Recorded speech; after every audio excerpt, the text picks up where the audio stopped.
मन में उठने वाले भावों को समझने से पहले यह समझना जरूरी है, इस भावों की मेन जड़ कहाँ है। मन के भावों को समझने में हर युग असफल रहा है।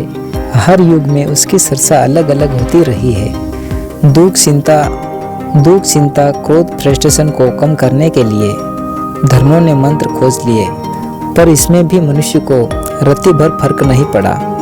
मनुष्य इस भावों को अलग अलग मानता है। यह सब अलग नहीं होकर एक है। यह मनुष्य की नासमझी के कारण अलग अलग समझ बैठा है।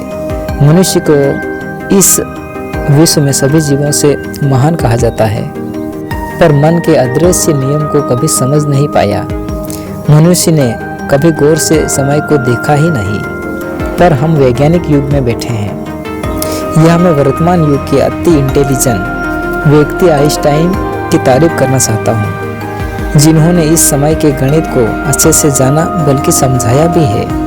आपको समझ में आ ही गया होगा। उन्होंने कहा था कि सोचो, यदि आपका हाथ जलते हुए स्टोव पर रखा होगा तो क्या होगा, समय कैसे कटेगा। ऐसी परिस्थिति में समय काटे नहीं कटता है।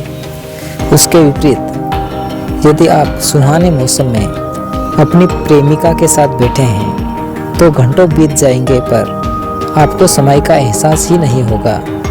अब आप अच्छे से समझ ही गए होंगे कि दुख चिंता टेंशन फ्रस्ट्रेशन ये सब अलग अलग नहीं है, ये सब एक है और वो समय है। समय को और अच्छे से समझने की कोशिश करते हैं।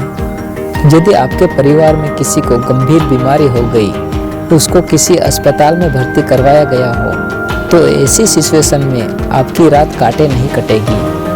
उसका दूसरा पहलू, यदि आपके घर में शादी का माहौल हो, नाचना गाना मौज मस्ती का माहौल होने पर आपको पता नहीं चलेगा कि रात कब बीत गई। अब आप अच्छे से समझ लो, दुख चिंता क्रोध फ्रस्ट्रेशन आनंद मस्ती शांति यह सब समय की गति है। जब समय की गति तेज होती है तो समय का पता नहीं चलता।